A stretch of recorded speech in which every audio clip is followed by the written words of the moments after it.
And we're live. So, this meetup is going to be about how to network with attorneys while social distancing and build better relationships. Again, I would encourage everybody to turn on their videos and actually get to know each other. During times of social distancing, it's really easy for people to feel like they're, withdrawn and just in their homes and they're not interacting with anybody on the daily basis.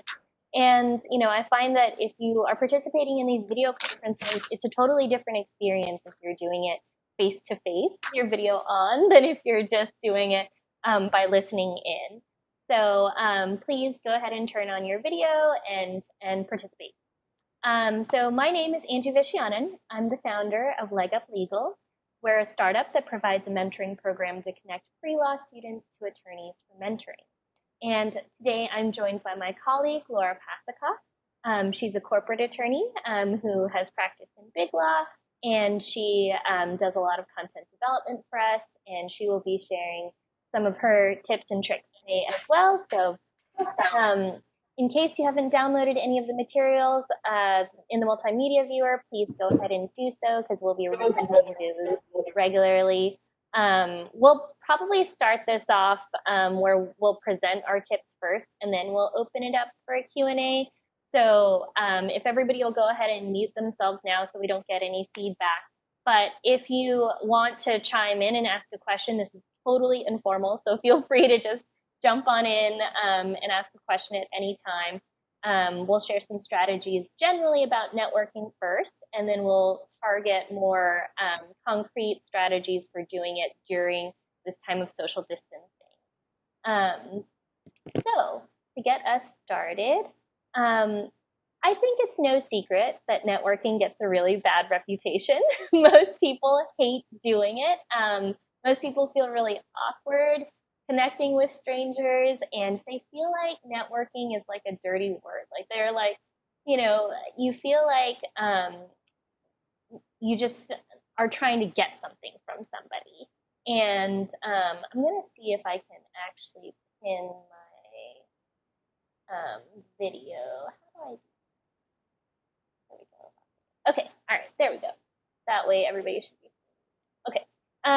So I think some people just naturally feel like they're bad at networking. Maybe they feel like they're introverts, or they're simply too busy, or they just don't know how to break the ice. Or I know, some people are worried because they're like, I'm not a cool person. I don't know how to network. I don't know how to sound like I know what I'm talking about when it comes to the legal profession. So a lot of people are really hesitant to start networking, and I totally understand that. But the empirical data shows that networking is still really important. Most people get their jobs through networking. According to Business Insider, about 70% to 85% of people get their jobs through networking. That's humongous. According to the National Association of Law Placement, most of the people in law school get their first positions coming out of law school through networking. It's not through OCI. It's not through all the things that, people think that it is. It's not through, talking to the lawyers that they're working at during their summer jobs. It's actually through networking. So I think, first you have to figure out who all is in your network. It doesn't have to just be people who you know professionally. You don't have to just reach out to strangers if you don't want to either. Think of the people who are in your current network right now. Your classmates, your colleagues, your friends, your family. Maybe they know some attorneys that you can talk to. Share with them that you're thinking about going to law school during this time, and you're looking for ways to connect with lawyers, and ask them, do they know anybody that you can connect with? If you're working in internships where you're interacting with lawyers all the time, ask them if they'll introduce you to other lawyers. Surprisingly enough, when I became a practicing lawyer, I thought, oh, well, I would be out, developing business, so I wouldn't want to hang out with lawyers all the time. But I found more and more that I just ended up hanging out with a lot of other lawyers pretty regularly. So, you kind of just flock together because you've all gone through kind of some similar experiences, and so I think most lawyers tend to know quite a lot of other lawyers who they could introduce you to. And some of the best connections that I've made in my life were through people that I interacted with that I didn't go to them because I wanted a job or because I wanted more information about law school or because other things. We connected totally random, doing things completely unrelated to work, like these meetups. And then those connections helped me find other professional connections that helped me later down the line. So, I think you need to think about networking as a long game, right? You're connecting with people for the sake of connecting with people. It doesn't have to be targeted. It's just learning about people and building relationships. And later down the line, those relationships might build into something later. One of the most important professional relationships that I had when I was a practicing lawyer was a lawyer that actually hired me for an internship while I was in law school. And he was the in-house counsel for Under Armour, and I met him when he just came to the school to just do a speaking engagement. And we connected afterwards, and then later on during OCI, I went and applied for his job, but since he already knew me, it was pretty good shoe-in for the position. And he told me flat out when he first met me, he's like, Under Armour does not hire people straight out of law school. They just don't. So if you want a job, from me, that's not something I can offer you. But I can offer you a really good internship experience. And, if you work for me, I'll try to network or help you network with other lawyers. And so I took him up on that offer and, spent a fall semester externing with him. And then after that, he taught me how to network with other lawyers and connected me with a lot of other lawyers. And eventually he connected me with the lawyers that hired me for my first job. And then later on down the line, I guess when I was a fourth-year attorney, he left Under Armour and he moved to Hershey Chocolate, and he became their in-house counsel. And he gave me their international trademark portfolio. So here I was a fourth-year attorney, and I was bringing in almost 7 figures worth of work, which is huge. It totally changes your life as a young attorney if you can bring in business like that. So, if I would have stopped and said, oh, you can't give me a job today, I don't want to talk to you, then I would have never received any of those opportunities later on down the line. So I think it's really important when you're connecting with people to make sure you're not focused on just the short term. Really focus on trying to learn more about these people long term. And think about ways that you can meet different people. Don't just go to the same place all the time. Don't just go to LinkedIn, because as much as I think, a lot of people are on LinkedIn now, there are so many other avenues to meet lawyers that I think that it's important to just not focus all your efforts on LinkedIn.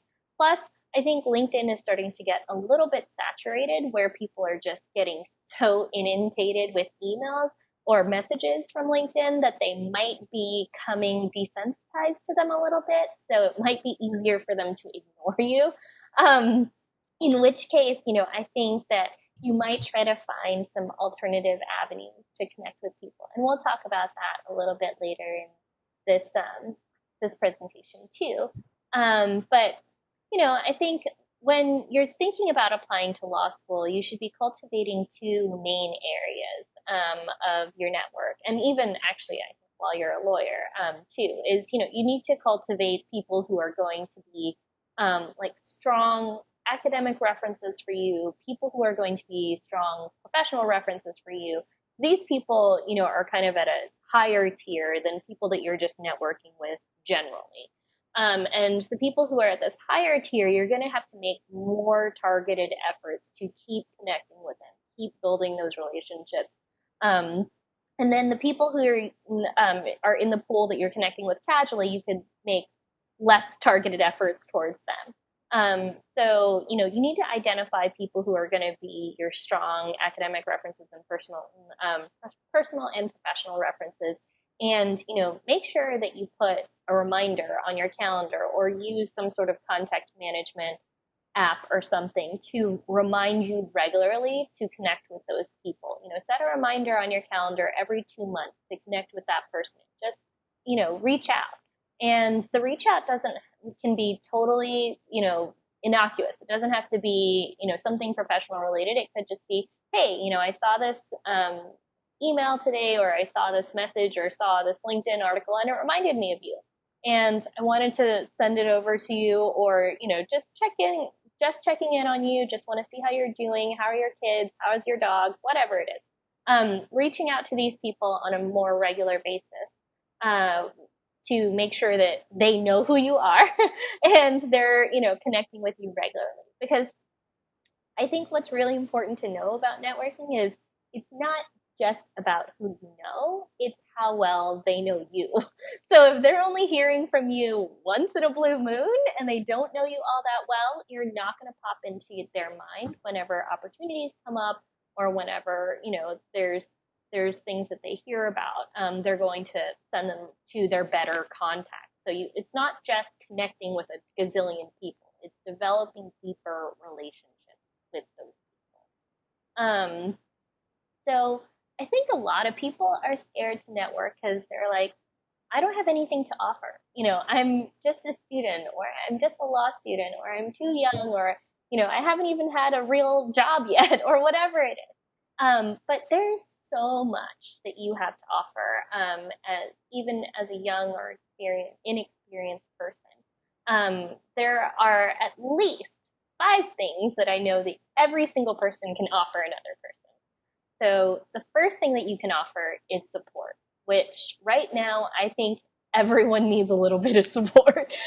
Everybody is feeling this, collective distancing. And I think that a lot of people are struggling with how to deal with that, how to manage that. A lot of people are scared and anxious, and we're all feeling this together. It's a shared experience. And normally, when you're reaching out, cold calling people, you don't know what your shared experiences with them are. But in this case, you do. So it presents a really unique opportunity for you to just reach out and say, hey, how are you doing today? How are you feeling? I hope you're happy and safe and healthy. I'm reaching out and trying to connect with other people during this time. And I'd love to just offer you some help in any way that I can, whatever that may be. If it's just sending you a happy message every day, or if it's just, sending you or working on some research for you, or, how has this impacted your practice if you're a lawyer? Is there anything that I can do to help with like some non-billable activities or something like that, business development activities? A lot of lawyers right now are going out there to try to drum up business, and they might be submitting proposals, or they might be trying to do speeches or presentations or writing articles or whatever to try to drum up business. And they might need help with all those things. So that might be a way for you to actually get to work with some lawyers on things that aren't necessarily confidential client information, so they don't have to hire you, but it gives you enough exposure to work with them that maybe they'll hire you down the line for something. So I think right now is a really good time to just reach out to people and just check in, see how they're doing, and, offer them help in ways that aren't necessarily related to work. Because I think that, building rapport, really, it's all about building a personal connection. And just going to people for professional things all the time doesn't build that personal connection. So you can always offer support. You can offer appreciation. After somebody meets with you, a couple days later, just send them a note and just say, hey, I really appreciated that you took the time to talk to me. I know how busy you must be. And I just really, this advice that you gave me, drop whatever nuggets of wisdom that they gave you there, and just that, it really resonated with me and it's really helped me. So I just wanted to say I appreciated it. And it just gives you one more way to reach out to them. And then, so and the other thing is, if somebody builds a relationship with you where they take you on as a mentee, or they're, maybe they hired you for an internship or whatever, the best thing that, a mentor can feel is your appreciation for what they're doing. You can always make another person feel good by just saying thank you for helping me with whatever it is. I think that goes really long way, because it's amazing how many times people reach out to me for advice, or people ask me to connect them with someone else or whatever, and then I never hear from them again. They never ever contact me again, and I'm like, oh, okay, I wonder how that person's doing. I connected them with so and so, and I hope things went well, but I'd love to know if it didn't or if it did. So always follow up and just say thank you. The other thing that you can always offer is connection. Everybody's playing this networking game. You can connect people to other people, even if you don't know them that well. If you're talking to attorneys during this time and you meet one attorney that might have the same interests as another attorney, you could be like, oh, hey, I connected with an attorney last week that's doing XYZ, and it was really interesting, and I think you might be interested in it. Would you like me to connect you with them? That just gives you one more thing, because later on you can follow up with them and say, oh, did you have a chance to connect? What did you think? And if you didn't have a chance to connect, you can help them move that relationship forward. So always be thinking of things that can help you further your relationships down the line. When you're trying to build more relationships with people, you should be just focusing on the next interaction. Don't think that, oh my gosh, I have to focus on the relationship that I want 20 years from now. No, all you have to think about is the next interaction. How am I going to get that next meeting with them? Whether, you ask them about something in your conversation that might bring up a later event that you guys can attend together or something else. Always be thinking and listening for things that you're talking about during your conversations where you could insert some sort of follow-up. The fourth thing you can offer people is praise. Kind of like appreciation, but praise usually doesn't involve anything reciprocal.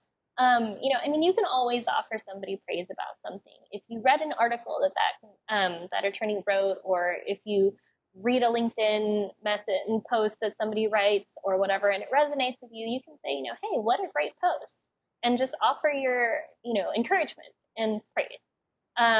So I think that most people are a lot more likely to respond to you if you cold call them on LinkedIn, if you've already been commenting on some of their other posts in the past, engaging on their posts in the past, they're a lot more likely to connect with you in the future. And then finally, you can offer effort and drive and follow through. You can be the person that makes networking easy for other people. Everybody's terrified of networking. Everybody hates it. So you can be that person that, makes it easy by being the one who follows up with people and connects them with other people, and, really being the conduit for other people's networking. If you find events like this one that you think would be good for your friends or some of the attorneys that you're speaking to or whatever, send them information about it. If you find things that are helpful to you, usually it'll be helpful for other people. So think of who in your network can you send, these helpful resources to. Those are some things that any person can offer another person. You don't have to be, a 10-year attorney. You don't have to even, be in law school. You can offer that person to anyone right now, whoever you are. So now I wanted to shift to building connections during quarantine. And Laura, I wanted to see if you wanted to share some of the things that you had seen in the articles that you were reviewing last week, for some tips about how do we continue to network during this time of social distancing. Sure. Hi, everybody. I'm Laura.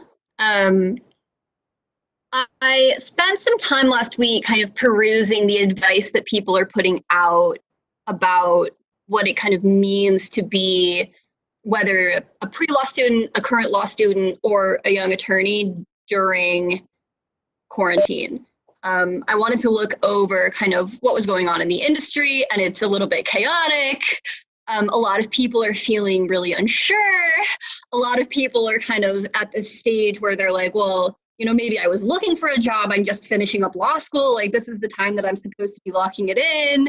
Or people who are thinking about, you know, I was just thinking about starting my application process to law school. How is this going to affect the industry? And really what it kind of boils down to is nobody knows what the industry is going to do over the next month or 5 months, 10 months, year. But everyone agrees that in a time of uncertainty, building your connections, establishing kind of your social connection to the legal profession is one of the most powerful and important things that you really can do for yourself. Everybody's feeling isolated. Everybody's kind of in this stage of shock. And there's several takeaways that I think some of them are common sense and some of them are really good reminders and some of them are a little bit novel that we can really use to make sure that we are, you know, staying the course, if you will. And the first thing is don't stop networking. Don't stop trying to build social connection. It sounds really kind of peculiar, but don't stay at home and fold in and look inward. Whether you want to go to law school or you're in law school and trying to establish your first foothold, or whether you're searching for an attorney job, the worst thing that you can be doing right now is putting the brakes on and halting. So that was, it sounds a little bit silly and a little bit obvious, but the first piece of advice is really don't put the brakes on. Continue going forward, continue seeking out people to give you useful information. Time does not stop because a pandemic has hit, unfortunately. So set out time in your day, make a commitment to yourself for time in the day that you are going to spend every single day, reaching out, researching a type of legal industry, practice group, whatever it may be, a topic within the legal industry that you're interested in learning more about, and really commit to spending that time looking for people who can help answer questions that you may have. Start developing questions. It's always difficult when you look at it and you say, I don't know what questions to ask. Well, if you don't know what questions to ask, making sure that you are setting aside time to start doing your research and your due diligence to help educate yourself to the point where you can go out and ask questions. So the first piece of advice is make sure that you are making a commitment to yourself each day, or if not every single day, 7 days a week. That's maybe excessive, but really blocking out time that you are going to commit to doing that. Remembering that your life does not stop just because you can't leave your house. Other things are that, you know, a lot of people have a lot of questions, and that kind of gives you material to talk about. You know, reaching out to somebody who's more experienced than you and asking questions that you have right now about things like, is law school really worth it? Is this practice area going to weather the storm?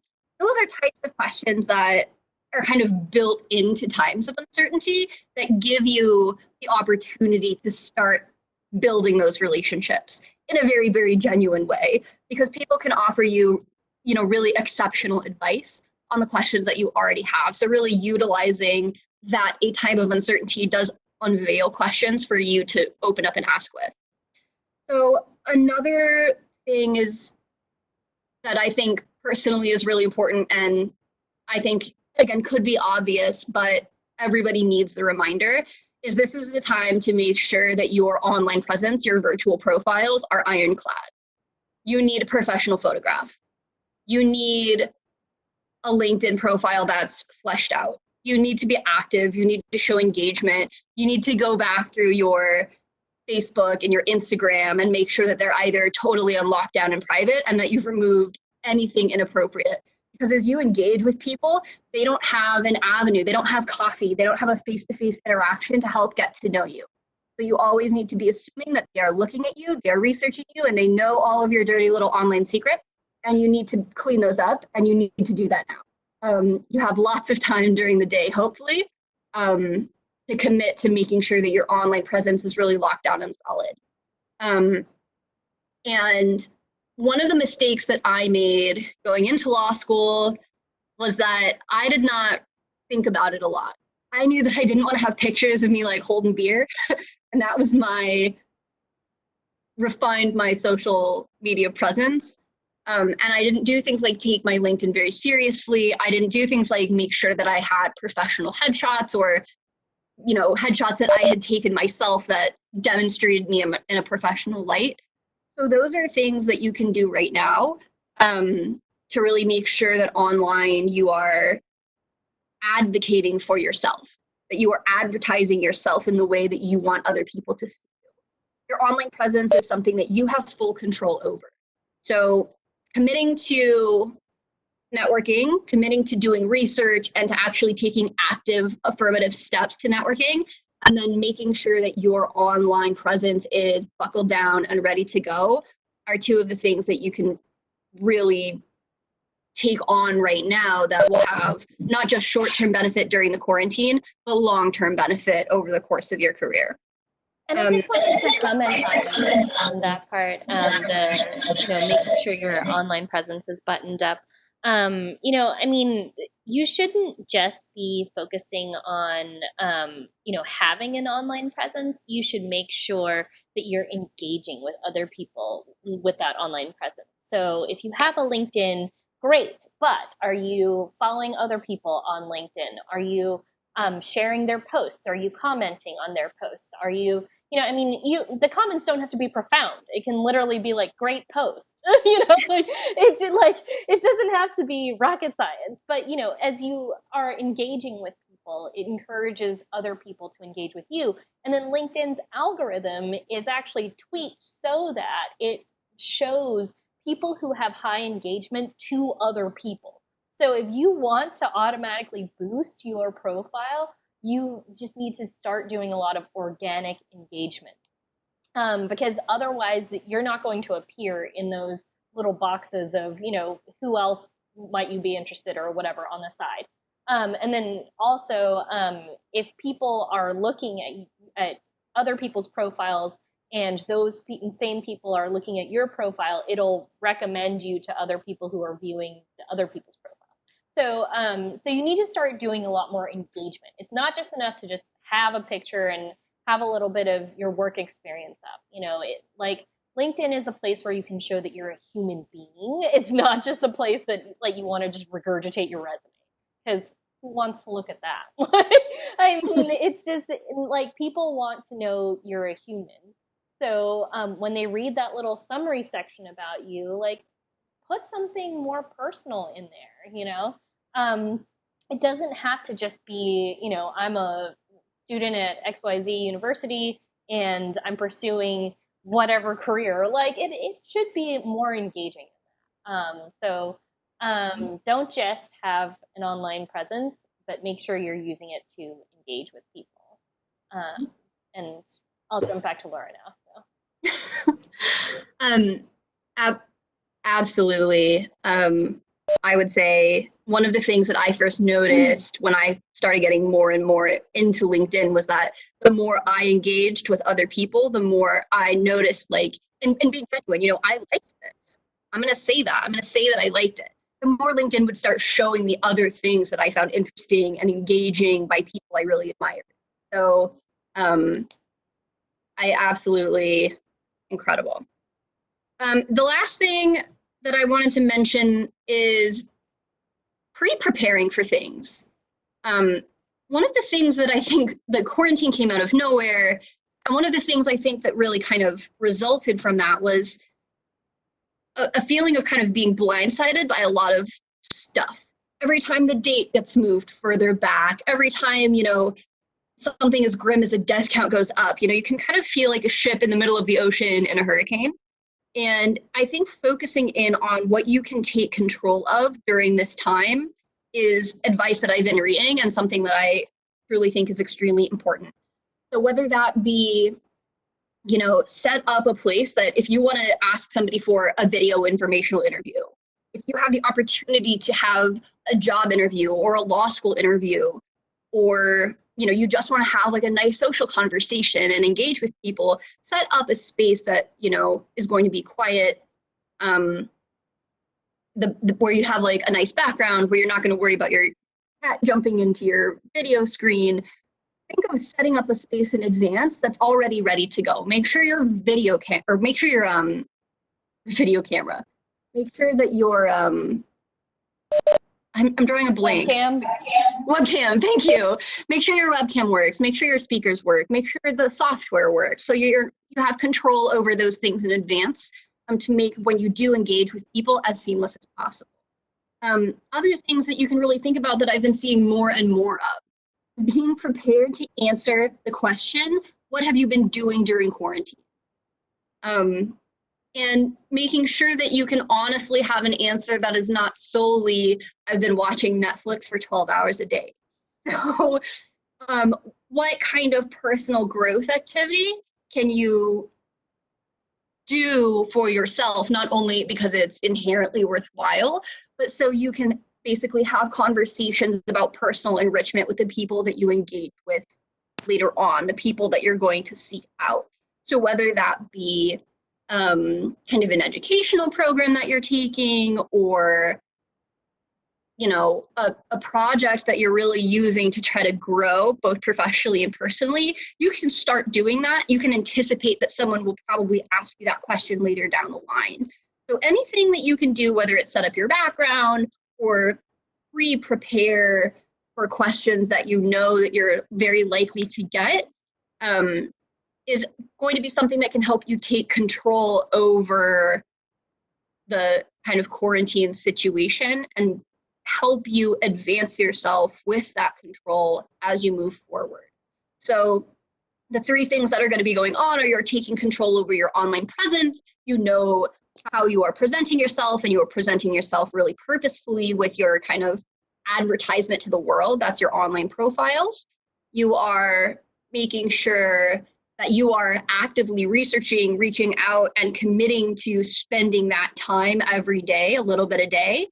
And you are making sure that when you do get the informational interview, or you are trying to connect with somebody socially, you have answers for their questions, and you have an environment that is suitable for you to do that in a way that really kind of shows you in the best light. That's a lot of the advice that I've been seeing, and some of the things I think that you can really utilize as you go forward. Awesome. Thank you so much, Laura. So let me see. I wanted to talk a little bit about the handouts. So if everyone can jump to the networking guide, I just wanted to walk through a few things in here. As far as virtual networking goes, like we said, LinkedIn is a great place to network, and you can always message people on LinkedIn, message lawyers, do searches for lawyers in practice areas that you're interested in, but also think about other unconventional places you might run into lawyers. So I'm actually part of a lot of lawyer networking groups on Facebook, of all places. And if you just search for women lawyers, or Asian American lawyers, or law students on Facebook, you'll actually find a lot of groups that are connected in our niche. People are always shocked to see that. And I have I have a personal profile for Facebook, and then I have a professional page. So I interact with everybody professionally through my professional page. I would highly suggest that you do that. You can create a public page for yourself that'll be more like a LinkedIn profile, and have your own personal page separate from that, so that if you don't want people to be seeing all of your photos and videos with your friends, then you just interact using your public page. Also through Instagram, there are so many lawyers on Instagram. Just search the hashtag lawyers of Instagram, and you're going to find there's so many lawyers on there. It's insane. And, search the other popular hashtags too, like law students, pre-law students. You'll be able to connect with so many people that way. I've been engaging with a lot of people through our Instagram account, people who just stumbled upon Up Legal. And, I think that in all those mediums, people are a little less desensitized than they are on LinkedIn. I feel like on LinkedIn, people are starting to get bombarded by these messages. especially if you're a lawyer, you're probably getting bombarded by recruiting messages that have no bearing on like anything that you're doing. Um, and so, I think people are being a little bit more weary of people that are reaching them out to them on LinkedIn now. So, try to think of other ways to engage with people, whether it's through, virtual events like this are great because it really helps cut through the noise. So I would, I think, one of the things that people aren't realizing is the bar associations and networking groups for lawyers are still very active. Like people just assumed that bar associations just must have just pumped the brakes and like, nope, we're not meeting anymore just because they can't do live events. No, I mean, we're all resourceful. We can figure out how to get online. So I think a lot of bar associations, these are collections of lawyers, have taken their meetings online, and so they'll do committee meetings online and continuing legal education events. So for anybody who doesn't know what continuing legal education is, all lawyers are required to do continuing legal education every year to maintain their license. In some states it's 12 hours, some states it's 15, some states it's 5. But everyone has to do them. And so they're usually given in webinar format, or they're usually given at live events where they put together panels of lawyers talking about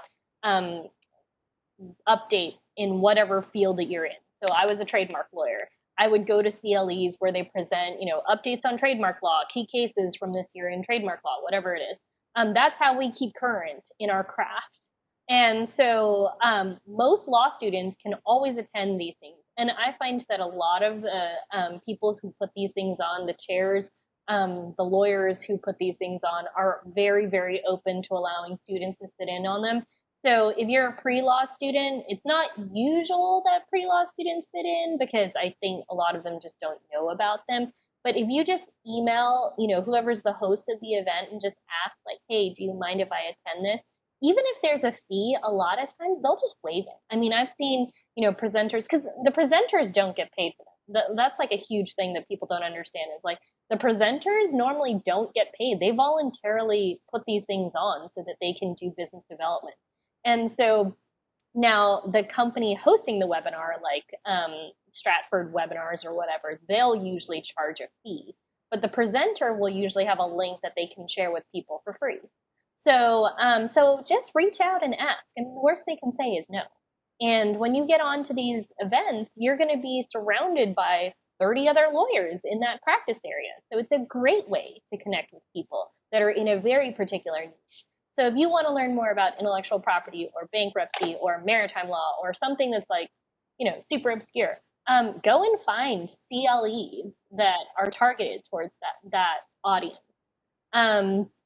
And then let's see here, affinity groups. A lot of affinity groups are basically any group that gets together collectively for a common cause. And so there are female lawyer affinity groups. There are minority lawyer affinity groups. So just here in Dallas alone, we have the National Hispanic Bar Association has a Dallas chapter, Dallas Asian American Bar Association, the J.L. Turner Association, which is for African American lawyers and law students. So there's so many affinity groups, and I've seen tons of programming from those affinity groups right now. And they're all, targeted towards, different aspects of COVID-19.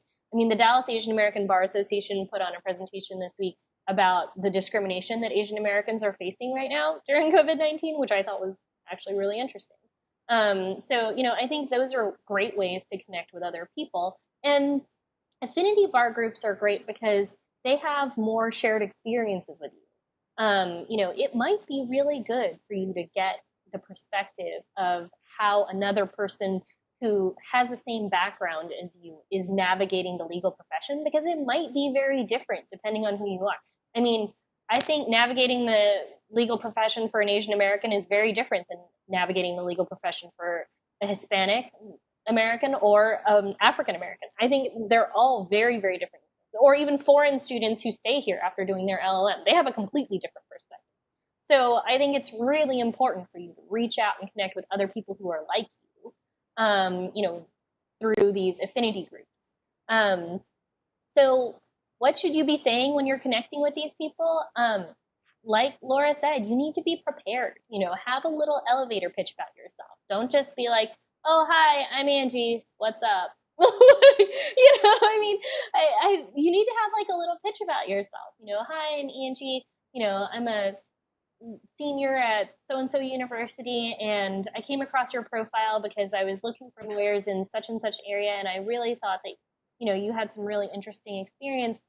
Would you mind sharing a little bit about how you decided to go to law school with me, or what your practice experience is like?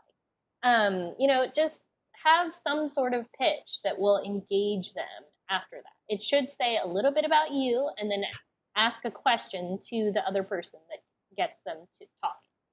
And then, again, just focus on getting one more meeting. That's all you need, is just, after you are finished talking, like make sure you're taking notes while you're talking to whoever it is.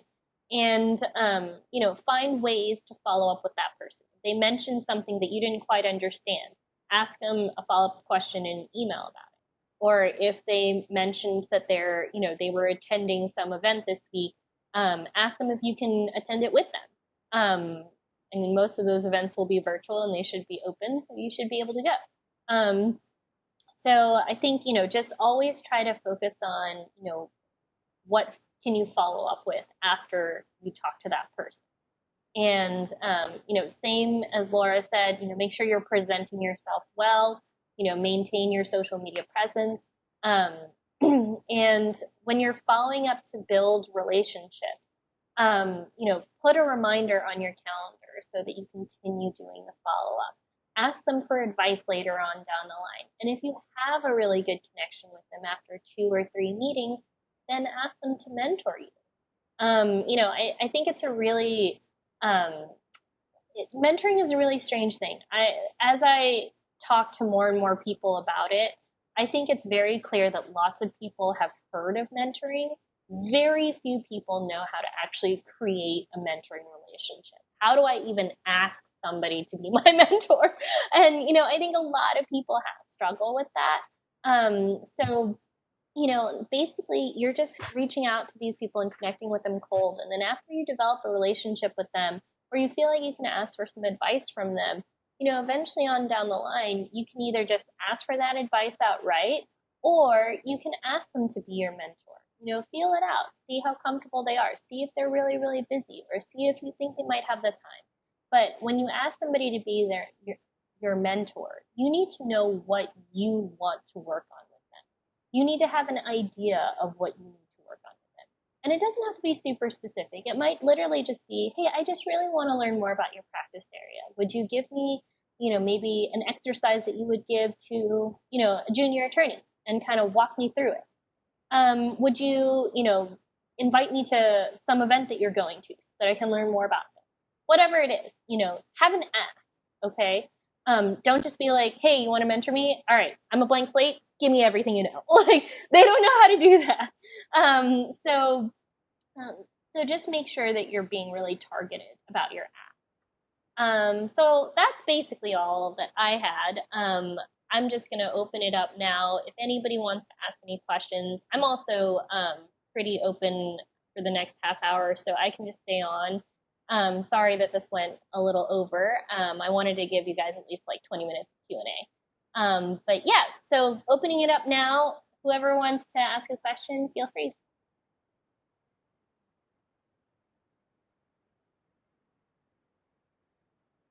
Anybody?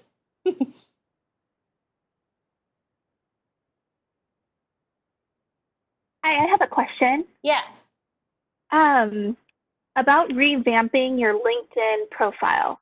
Yeah. That's something that I've been wanting to do, and I think you're correct when you say this is the perfect time to do that. When you are saying don't put your resume, though, what type of information should we be targeting and including on our LinkedIn profiles? Yeah, besides just the photo and all the general information? Well, I think the most important thing is your summary. Your summary needs to come off, like you're a human being. So, use that to tie in together all of your experience into a cohesive story. If you were an accountant before going to law school and now all of a sudden you're a lawyer, and you don't have anything in your resume that really shows how you made that transition, you should kind of describe it a little bit in your summary. And, talk about what key practice areas that you're interested in. I think those are things that are going to be a little bit more personal. You can use the information from your resume in the work experience area, but I would have your bullet points in that area should be less like, I don't know, jargony than a resume. Like I would just put quick bullet points as to, the types of projects that you worked on, or tasks that you achieved, or, just put a little bit more detail. Like if you have anything concrete as to like, researched and wrote a memo on the state of this law in 25 jurisdictions, like whatever. It gives people a little bit more of an idea of what in the world you actually did at that place. These like just having a title of under your work experience tells them nothing. Like legal assistant at, XYZ law firm, who cares? But, tell me, like, what did you do while you were at XYZ law firm? What kind of law firm was it? I'm amazed how many people, like, put, like, I was a paralegal at this law firm. And then they're, like, research and writing and, filled out forms. Like, everything is, like, super generic. And you're like, okay, what type of law was that? Just make sure it's detailed enough that people who are unfamiliar with you could actually understand what you were doing. And then, I would also use your LinkedIn profile to, like, that big picture in the back, the cover photo. A lot of people just leave it as the standard. That's, like, real estate that's really helpful to, like, set you apart. So I would put something in that picture that communicates the type of law that you're interested in, or where you're at school, where you're in your, in law school or whatever it is. But that's like the biggest piece of your profile. Like it shows up humongous on the computer. And a lot of people just leave it blank. And I'm like, what in the world? That's key real estate. Like that's where you can show parts of your personality. So make sure you do that. Okay. Some other things that I think that you want to do are like pin those like articles or posts or whatever in that summary section. You can add like links and uploads. So if you have presentations that you've done or a law review article that you've written or anything like that, make sure you're adding that stuff there. That media at the top is gold. People love clicking on that stuff. So make sure you include all those little links to things that you've done. And yeah, so that's great advice. Yeah, I didn't even realize about the banner part. Yeah. So the banner looks huge, and I don't know why everybody just leaves it as a standard. But that's good real estate that you could be using to differentiate yourself. Yeah. Just a follow-up question on the bullet points. Yeah. The one hesitation that I have about that is the bullet points. Do they need to match? So say I fill out all of the bullet points underneath my the jobs that I list on LinkedIn. But then I go and apply for a job, and those bullet points don't match exactly on my LinkedIn profile versus my actual resume that I turned in. Is that going to be, do you foresee that being a problem? I don't see that being a problem at all, because as long as it's truthful and accurate, it just gives more detail to what you're doing. Okay. I think the beautiful thing about LinkedIn is that, like, when you're viewing it, infinite scroll, right? So there's no one page limitation or anything like that, like most legal resumes. So you should be using that real estate, using that content as much as possible. I mean, those areas where they have activities and things like at the bottom, totally fill that out to the hilt. A lot of people just ignore those spaces. If it's not on their resume, they don't put it on their LinkedIn profile, but you totally should. Okay, great. Thank you. Mm-hmm. I had a quick question. I found it really interesting that you said that we can network on Instagram, and I never really understood how you could do that. So would you just like direct message? Yeah, I just straight up DM them. So I connected with so many people that way. And then, so a lot of people are doing like Instagram Live too. Like I've seen lawyers that actually host like live events or whatever, and I just like engage with them on their live events. Oh my God, okay. Because I was just always scared to direct message people. Okay. No, I think you Gotta slide into those DMs. yeah. No, I mean, I think it's totally fair game. You know, I mean, the worst they can do is ignore you. Like, you know, I mean, honestly, like, I think, you know, I tell everybody, I think my superpower is that, like, I'm not afraid of rejection. Like, you can reject me 50 times. I'll still come back for 51. Like, I mean, does not hurt my feelings in the least. If you ignore me, whatever. If you reject me, that's fine. Doesn't bother me at all. You have to develop kind of thick skin about it. Like, it stinks to be ignored, but I mean, it's not going to kill you, I promise. And you know, all you need is just one or two key connections that care about you. When you DM somebody on social media, though, do remember that still present yourself professionally. Just because you're on social media doesn't necessarily mean that you want to, or you're using a social media platform like Instagram that may be a little bit more at least at first, when you're first connecting with people. Try to maintain simple things like writing properly, avoiding abbreviations. As that gets, you know, as that relationship develops later down the line, you can kind of gauge based off of how the attorney that you're talking to speaks with you, like if it's appropriate maybe to present yourself a little bit more casually. Oh yeah, and so on Instagram, stay professional. On Instagram, you can create like multiple accounts. Like have a professional account that's like, you know, your first name, last name, or you know, something related to like law school or something. But don't have your, you know, Instagram name be like I love cats and you're reaching out to like lawyers. You know, I think that just keep those things in mind. You know, use a professional persona to engage with lawyers. Totally agree with what Laura said. If I have somebody who DMs me and they're like, you know, I love cats, I'm like, okay, great, but why are you talking to me?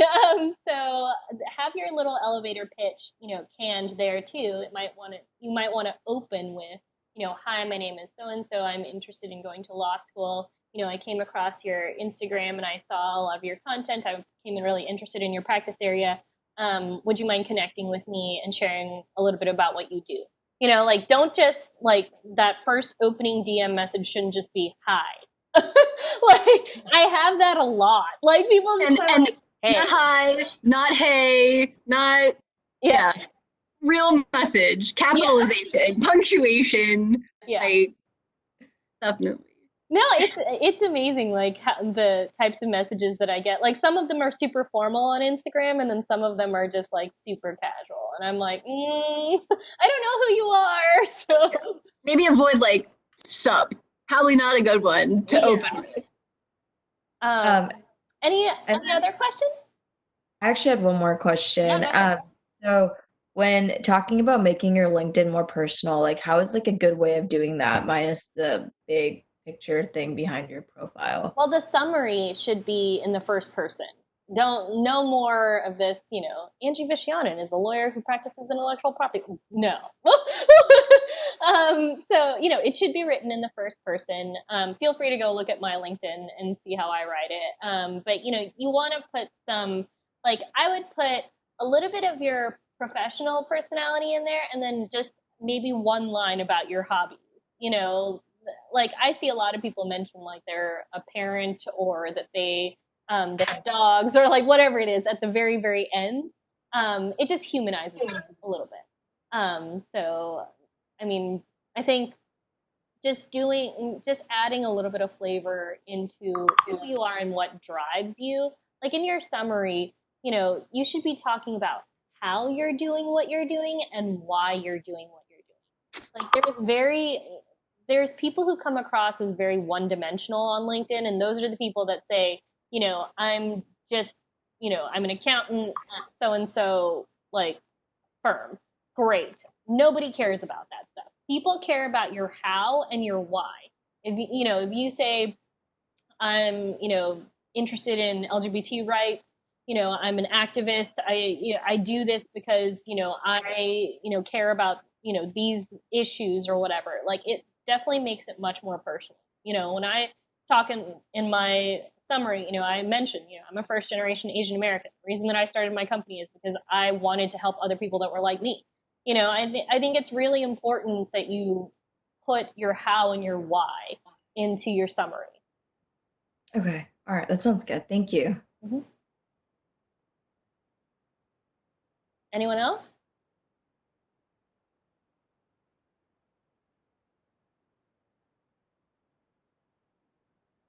Okie dokie. Well, so we're right at 1:02, so that's not bad. We only went 2 minutes over. But yeah, I mean, please feel free to join our future meetups and share them with anyone that you would like. Law students, lawyers, pre-law students, whatever. I'm happy to have anyone join, and please connect with us after the meetup. Feel free to reach out to me on LinkedIn. I'll drop my LinkedIn in the chat window. And then Laura, if you want to drop yours as well. And yeah, everyone have a happy, safe, and healthy week. And, if you need anything at all, feel free to reach out. Hold on, where's my LinkedIn? I will add it. Thank you so much for hosting. Yeah, absolutely. It was great talking to all of you. Yes, thank you so much. I really learned a lot, so thank you. Good. And then I hope that you guys find the handouts helpful. If you think that there's anything that I should add to them, or you have any questions about anything that's on them, feel free to follow up with me afterwards. Here we go. And Laura and my LinkedIn is now in the chat window. So I'll give you guys a few more minutes, and then we'll close out the meeting. Thanks so much. Bye, Thank everybody. you. Thank you.